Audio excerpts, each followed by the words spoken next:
आज सबसे पहले मैं भारतीय जनता पार्टी के प्रदेश नेतृत्व और केंद्रीय नेतृत्व को धन्यवाद देता हूं कि वीआईपी को ये सीट मिलने के बाद भारतीय जनता पार्टी के प्रदेश नेतृत्व ने सुमन कुमार महासेठ का नाम की घोषणा वीआईपी के अध्यक्ष मुकेश पासवान सन ऑफ मुकेश सहनी जो घोषणा किए, और मैं मधुबनी के जनता के बीच में आज कल जो मेरा नॉमिनेशन है उसके निमंत्रण देने के लिए पेश वार्ता किया हूँ। चूँकि पिछले कई दिनों से ये चर्चा थी कि ये सीट बीजेपी को मिला है, लेकिन कोई इसकी प्रामाणिकता नहीं थी, और इसकी प्रामाणिकता नहीं रहने के कारण कोई कार्यकर्ताओं में कोई उसका उत्साह भी नहीं देखा गया था।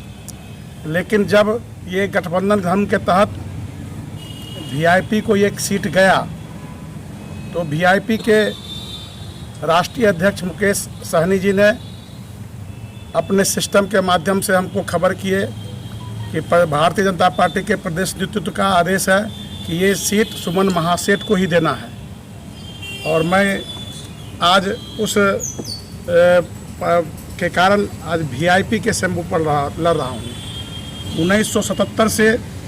मैं हुकुमदेव यादव जी जब जनता पार्टी से खड़ा हुए थे उस समय से पोस्टर साटने से लेकर के 1980 में जब मधुबनी में हारून रशीद जी कमलपुर छाप से खड़ा हुए थे उस समय भी कार्यकर्ता बन करके 1985 में जब रामदेव महतो जी पहला चुनाव लड़े थे उस समय भी कार्यकर्ता बन करके 1990 में जब ताराकांत जी चुनाव लड़े थे कमलपुर छाप के उस समय में भी मैं कार्यकर्ता बन करके, और बालेश्वर सिंह भारती जब कमल छाप से लोकसभा का चुनाव लड़े थे उस समय भी कार्यकर्ता बन करके, हुकुमदेव यादव भी जब 96 में सांसद का चुनाव लड़े थे उस समय भी कार्यकर्ता बन करके, और लगातार पार्टी का जो भी आदेश हुआ मैं करता रहा। और पार्टी ने 2015 में मुझे एमएलसी का टिकट देकर के चुनाव जिताने का अवसर प्रदान किया, और 5 साल से जनता के सेवा में अनवरत रहा हूँ। मुझे इस बार कोई चुनाव लड़ने की इच्छा नहीं थी, न कहीं से कोई प्रेस मीडिया में कोई हमारा कोई जानकारी दिए थे, लेकिन हम आराम से अपने घर पर, क्योंकि घर में हमारे कई लोग बीमारी से प्रभावित थे, उनके सेवा में लगे हुए थे पार्टी के सेवा के साथ साथ। और लगातार हमारे जितने भी नेता थे जो विधानसभा में बूथ स्तर से लेकर के और जिला स्तर तक घूम रहे थे, सभी लोग का एक ही बात कहते थे कि पार्टी जिसको सिंबल देगा उसके लिए हम काम करेंगे। और पार्टी ने जब हमको सिंबल दिया तो कुछ ऐसे लोग जो कल आज के मीडिया में हमको जानकारी हुआ कि रामदेव महतो जिनके लिए मैं 85 से आज तक उनको सम्मान देता रहा, उन्हीं के सानिध्य में मैं कार्यकर्ता बना और एक पैसा बिना लिए उनके चुनाव में मैं काम करता रहा। लेकिन आज उनको पता नहीं, सुमन महासेठ को जब वीआईपी का टिकट मिला भारतीय जनता पार्टी के निर्देश के अनुसार से, उनको पता नहीं किस ढंग से उनको ये अवहेलना हुई। मैं आपके माध्यम से मैं अपने गार्जियन से आज आपको निमंत्रण देता हूँ कि आपका जो निर्णय उठाया गया निर्णय है वो हमको नहीं लगता है कि उचित निर्णय है, या आपको किसी ने झांसा में रखा है। जिसके साथ मैं आपका फोटो देखा हूँ, मधुबनी शहर के एक कार्यकर्ता जानते हैं कि पिछले चुनाव में भारतीय जनता पार्टी के साथ उन्होंने धोखाधड़ी किया था।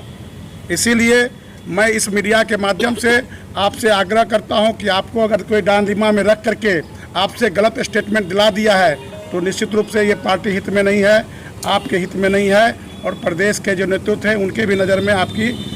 गिरावट होगी। कल भी पार्टी ने लगभग 9 ऐसे लोग जो प्रदेश स्तर के नेता थे, जिनका प्रदेश में पूरे प्रदेश में पहचान था, वो अगर दूसरे दल से लड़े तो उनको पार्टी से निकाला गया।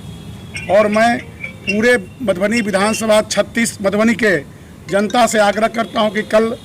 वीआईपी के बैनर के तहत, कल वीआईपी का नाव छाप के तहत जो कल नॉमिनेशन है उसमें हमारे बिहार के भारतीय जनता पार्टी के चुनाव प्रभारी देवेंद्र फडणवीस और भारतीय जनता पार्टी के पूर्व प्रदेश अध्यक्ष और वर्तमान में बिहार सरकार के स्वास्थ्य मंत्री मंगल पांडे जी और वीआईपी पार्टी के राष्ट्रीय अध्यक्ष मुकेश सहनी जी आ रहे हैं। सभी आम मतदाता से, मालिक से आग्रह है कि कल उसमें आवे और इस चुनाव में, इस नॉमिनेशन में आकर के हमको आशीर्वाद दे, और उसके बाद आगे की कार्रवाई में आप मुझे वोट दे करके अधिक से अधिक इस सीट दे, जिससे कि आपके जो हमको एक एक गली पहचाना हुआ है पूरे मधुबनी जिला का, लगातार 77 से काम करते रहे हैं। जो भी विकास का कार्य एनडीए सरकार के कारण अछूता रहा। एनडीए सरकार के काम के कार्यकाल में जो बच गया है उस काम को इस अगले 5 साल में पूरा करूंगा। और जनता के कसौटी पर जो भी एक आकांक्षी रह गई कि मोदी जी के आने के बाद लगातार बिहार का भी विकास हुआ है। एनडीए शासनकाल के 15 साल के शासनकाल में बीच के 1.5 साल को छोड़ करके लगातार विकास का काम किया गया है। हमारे एक जो पूर्व विधायक हैं बड़े भाई समीर महासेठ जी कहे कि अष्टराम न्याला योजना हम लाए हैं। मैं आपको विश्वास दिलाता हूं कि एनडीए सरकार का अभिनंग है। जब तक वो यूपीए सरकार में थे एमएलए के रूप में, तब उनका प्रस्ताव नहीं पास हुआ था। जब हमने सदन के माध्यम से इस काम को गंभीरता से उठाया था कि जिस समस्या को हमने नज़दीक से बचपन से देखा है, जब हम लोग कॉलेज में पढ़ते थे तो 1 घंटा में पानी का निकासी, ये 3 जो नाला हमारा है, राज केनाल, वाटसन केनाल, उसके माध्यम से निकल जाता था। लेकिन बीच के कार्यकाल में जो 1990 से लेकर 2005 तक जो लालू राबड़ी का शासनकाल रहा, जिसमें लूट खसोट का कारण रहा, तो पूरा अतिक्रमण हो गया। उसके बाद नाला जाम हो जाने के कारण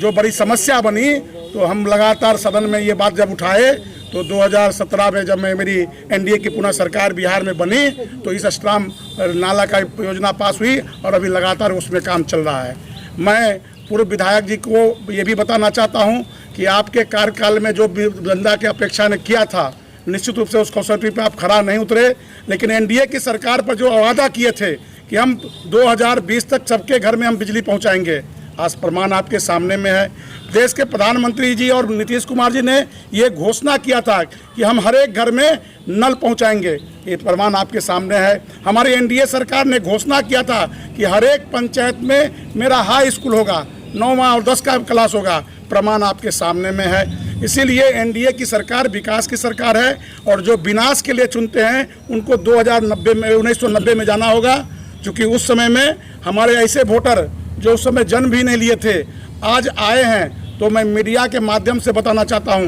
कि आज पटना जब मधुबनी से निकलते थे तो कभी 8 घंटा में, कभी 9 घंटा में, कभी 10 घंटा में पटना पहुंचते थे, और जब गांधी सेतु पर पहुंचते थे तो जाम का सामना करना पड़ता था। इसी तरह जब स्वास्थ्य के क्षेत्र में जब हॉस्पिटल में जाते थे तो दवा भी नहीं मिलती थी, और दवा की बात छोड़िए, पुर्जा नहीं मिलता था दवा लिखने के लिए। जब थाना में जाते थे एफआईआर दर्ज करने के लिए कागज़ नहीं था, डायरी लिखने के लिए कागज़ नहीं था, पुलिस के पास बंदूक नहीं थी, सुरक्षा नहीं होता था और दिन दहाड़े अपहरण होता था। मेरे युवा साथी, इसको याद कीजिए, पुराने दृश्य को समझिए, अपने पूर्वज से पूछिए कि बिहार की क्या स्थिति थी। दिन दहाड़े किसी का अपहरण हो जाता था, शाम के बाद कोई रोड पर निकलते नहीं थे। लेकिन आज 2005 से लेकर 2015 तक में जिस ढंग से हमारी एनडीए की सरकार ने बिहार के विकास के लिए अनवरत मोदी जी, सुशील कुमार मोदी जी और नीतीश कुमार जी ने प्रयास किया, जिसके कारण आज बिहार लगातार पिछले 15 साल से दहाई अंक में विकास के दर से है। इसीलिए मैं इस सभा के प्रेस वार्ता के माध्यम से सभी आम जनताओं से आग्रह करता हूं कि केवल भ्रम में न पड़े। ये नाव छाप भारतीय जनता पार्टी के प्रदेश के नेतृत्व के दिशा के निर्देश ही मैं चुनाव लड़ रहा हूं और आगे भी मैं आपके साथ था, आपके साथ हूं और आपके साथ रहूंगा। ऐसे सभी लोगों से पुनः मैं निवेदन करूंगा कि किसी भी बहकावे में नहीं जाइए। ये भारतीय जनता पार्टी, जदयू और जो वीआईपी का गठबंधन है, ये 2/3 बहुमत से पूरे बिहार में सरकार बनेगी और जो विकास के लिए जो बचा हुआ है उस पर पुनः हम नए जोश के साथ, नए जोश खरोश के साथ हम आपके साथ रहेंगे, प्रतिबद्ध रहेंगे। सर, आपने अभी कहा रामदेव जी के बारे में, क्या उनसे आप गार्जियन के तौर पे मिलने जाएंगे? मुझे आज सुबह में प्रेस में देखने को मिला और मैं प्रेस के माध्यम से ही जवाब दिया हूं, लेकिन मैं आज यहां से जब उठने के बाद निश्चित रूप से कल के नॉमिनेशन के लिए उनके आवेदन करूंगा, क्योंकि मैं उनके साथ बच्चे से काम किया हूं और उनको आना भी चाहिए आशीर्वाद देने के लिए।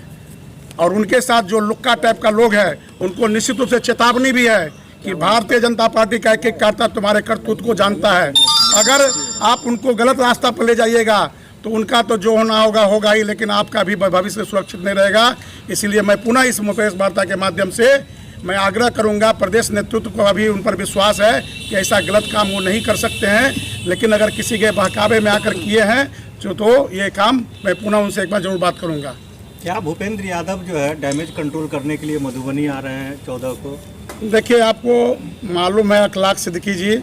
कि भारतीय जनता पार्टी नहीं है, एक परिवार की है। और हमारे जो पूर्व अध्यक्ष लगातार 3 बार जिला के अध्यक्ष रहे घनश्याम ठाकुर जी,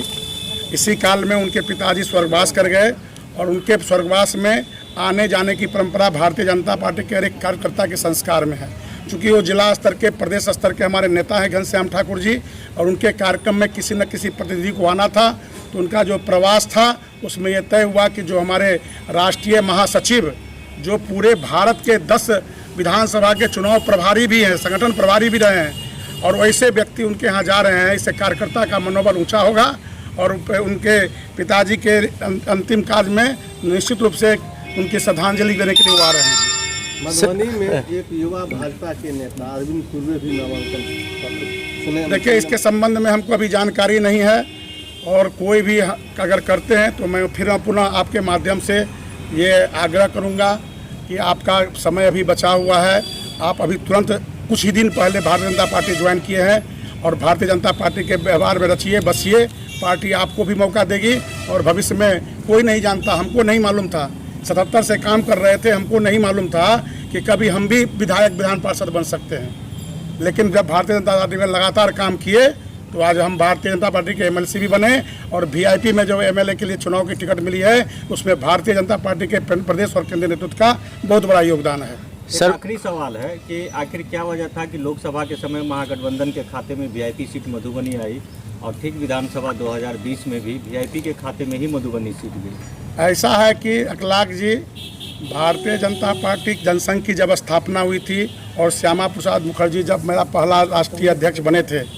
उस समय में भी गठबंधन की राजनीति को हमने प्रारंभ किया था, और जब उस समय से लेकर आज तक हमने हमेशा, लालू जी भी जब मुख्यमंत्री बने थे तो भारतीय जनता पार्टी के सहयोग से ही बने थे, नीतीश कुमार भी मुख्यमंत्री बने हैं तो भारतीय जनता पार्टी के सहयोग से ही बने हैं। और भारतीय जनता पार्टी रहा है कि जो दलित का बेटा, पिछड़ा का बेटा को अपमान करने का काम ये लालू पुत्र जो बचपन में ही करोड़ों का घोटाला का संपत्ति के मालिक बन गए थे, उनको क्या मतलब है गरीब के अति पिछड़ा के दर्द से, और अब उनका लोकसभा चुनाव में उनके वोट का उपयोग कर करके और इस चुनाव में उन्हें अपमान करने का काम किया। लेकिन भारतीय जनता पार्टी अपना जो संस्कार रहा है कि जो भाई भटके भुचरे हाथ पकड़ ले साथ चले, रोटी कपड़ा जल की सुविधा, सबको शिक्षा सुलभ मिले, इसके तहत एक राजनीतिक भी सोच है कि जो हमारे दलित हैं, जो हमारे पिछड़े हैं, उन सभी ऐसे नेताओं को अपने दल के माध्यम से उनको जो राष्ट्र के विकास के भागीदारी में उनका भी अहम योगदान रहे। एक्सक्यूज मी सर, जिस तरीके से 2015 से पहले 15 साल भाजपा का विधायक रहे हैं शहरी से, और फिर बीच में 5 साल समीर कुमार महासेठ, अभी भी मधुबनी शहर में बहुत सारी कमियां, खासतौर पे गंदगी और जल जमाव का जो समस्या है, आपके पास क्या रोड मैप है जिसको आप खासतौर पे मधुबनी में उतारना चाहेंगे? देखिए, कुछ समस्याओं तो प्राकृतिक है जिससे हम टकरा नहीं सकते हैं, कुछ समस्याएं प्रशासनिक लापरवाही से होती है। उसके लिए हम लोग जैसे विधायक का काम है कि लापरवाही को उनको सदन के माध्यम से या प्रशासन के उच्च पदाधिकारी के माध्यम से उसको ठीक किया जाए। कुछ मानव के द्वारा ये समस्या पैदा की गई है, तो मैं इस सदन के साथ, इस प्रेस वार्ता के माध्यम से वैसे आम जनताओं से आग्रह भी करूंगा कि आप अपना कूड़ा करकट रोड पर न फेंकें कि बरसात के समय में जल जमाव की समस्या का उत्पन्न हो। आप अपना जो कोई भी ऐसा गंदा चीज़ अपशिष्ट जो पर प्लास्टिक बंद है, अगर आप उसका उपयोग कर नाला में नहीं डालें। और सरकार का जो एक विज़न है कि सबका साथ सबका विकास, तो भारत के निर्माण में हर एक व्यक्ति को विकास में साथ देना पड़ेगा कि आपका जो ये समस्या है उसके समाधान के लिए लगातार सरकार काम कर रही है। हम लोग भी जब सदन के माध्यम से भी हर एक समस्याओं को नज़दीक से उठाए हैं, और आज भी जो समस्या सामने में आएगी आप लोग के माध्यम से उसको भी हम उठाएंगे और दूर करेंगे। थैंक यू सर, ये आदर्श नगर मोहल्ला में लगातार 4 महीना जल जमाव रहता है, लोग वोट बहिष्कार का भी निर्णय लिए हैं, तो इस संबंध में सर क्या? देखिए, जो बहिष्कार कर रहे हैं उनसे निश्चित रूप से दर्द को मैं समझ रहा हूँ, क्योंकि जन समस्या को दूर करना सरकार की जिम्मेवारी भी है और बहुत बड़ी योजना भी बनी थी। कहीं ना कहीं प्रशासनिक रूप से लापरवाही हुई है। सबका सिस्टम बना है कि मुखिया के, पंचायत में मुखिया का रोल, ब्लॉक में प्रमुख का रोल और विधानसभा में विधायक का रोल, जो सरकार का ध्यान आकृष्ट करती है, प्रशासन का ध्यान आकृष्ट करती है, उसमें कहीं ना कहीं लापरवाही हुई है। मेरे मन में भी एक है कि जब हम लोग बच्चे थे, बाहर से पूरा आदर्श नगर कॉलोनी डूबी हुई थी, तो हम लोग नाव पर तैर करके राहत का सामग्री पहुंचाए थे। उस समय से हमको जानते हैं आदर्श कॉलोनी के लोग कि किस ढंग से सुमन जी बचपन से ही संघर्ष के माध्यम से समाज का सेवा किया है। और ये 5 साल का भी कार्यकाल हम बेकार जाने नहीं दिए, जितनी हमारी कैपेसिटी थी। और मैं तो चैलेंज करता हूँ कि मधुबनी के जो वर्तमान विधायक रहे हैं या और जिला के जितने भी विधायक रहे हैं, हमने जितना शून्यकाल के माध्यम से, जितना प्रश्नकाल के माध्यम से, जितना निवेदन समिति के माध्यम से, जितना ध्यानाकर्षण के माध्यम से, जितना गैर सरकारी संकल्प के माध्यम से मधुबनी के विकास में योगदान दिए, सरकार का ध्यान आकृष्ट कराए हैं, निश्चित रूप से हमको अपने आप पर गर्व है। क्योंकि हमारे प्रदेश के भी नेता भी कहे कि सुमन जी आपने एक दिन भी पूरे 5 साल में सदन को नहीं छोड़ने का काम किया और प्रत्येक कार्यवाही में आपने भाग लिया, चाहे वो कृषि का विकास की बात हो या गांव और गरीब की विकास हो, हमने हर एक बहस में भाग लिया। और जब भी ऐसा आपको बीच में अगर मौका लगेगा तो मैं उस रिकॉर्डिंग को भी जनता के बीच में ले जाऊंगा और हर एक समस्या को मैं समाधान के लिए हमेशा प्रयास करता रहा हूं। और जो विनोद आदर्श नगर कॉलोनी की जो समस्या है, ये बहुत बड़े मधुबनी शहर जिला के लिए कलंक है कि आज बहुत बड़ी आबादी 4-4 महीना पानी में डूबी रहती है। हम लोग को भी झेलना पड़ता है, हमारे कई मित्र हैं, संबंधी हैं, कभी पूरब से घुसना पड़ता है, कभी पश्चिम से घुसना पड़ता है, कभी दक्षिण से घुसना पड़ता है, कभी नाव के सहारे घुसना पड़ता है। मैं निश्चित रूप से सरकार का इस संकट की ओर ध्यान दिलाऊंगा और जो समस्या का समाधान का रास्ता है उसको आम जनता, आप लोगों के साथ, टेक्निकल लोगों के साथ बैठ करके मैं उसको दूर करूंगा। लेकिन एक आग्रह जरूर रहेगा आपके माध्यम से कि हमारे उस मोहल्ला के जनता तब जगते हैं जब पानी में डूबते हैं। इसके लिए जनता कभी कभी सरकार, चूँकि हमारे महात्मा गांधी जिस देश में रहते हैं, वो कहे कि आंदोलन जो इस देश का कर्म भूमि रहा है, आंदोलन एक दिशा दिया है, तो कभी कभी धरना के माध्यम से, प्रदर्शन के माध्यम से जनप्रतिनिधि का भी ध्यान और प्रशासन का भी ध्यान दिलाना चाहिए, जिसमें हम लोग भी बढ़ चढ़ के उनके साथ लगे कि उनकी आवश्यकता है। इसीलिए मैं पुनः वहाँ के रहने वाले से क्षमा प्रार्थी हूँ कि आज तक आपके समस्या को उन्होंने गंभीरता से नहीं देखा और आप इस गंभीरता को समझिए और हम आपके साथ कदम में कदम मिलाकर अगर आप हमको उचित माने सम्मानजनक वोट देकर अगर सदन में पहुँचाते हैं तो मेरा पहला जो अगर टारगेट रहेगा कि सरकार को बाध्य करे कि उसमें कैसे पानी का जो पुराना नक्शा है उस पर जो अतिक्रमण है उस पर पक्का नाला बना करके अतिक्रमण को खाली करा करके और रोड की ऊंचाई बढ़ाना पड़े तो रोड की ऊंचाई बढ़ाकर एक बृहद योजना लेकर के मैं आदर्श नगर कॉलोनी में सरकार के पास जाऊंगा और सरकार को बाध्य करूंगा। इसके लिए हमको अगर वहाँ की जनता साथ देगी तो हम सड़क से लेकर के और सदन तक इस बात को उठाऊंगा।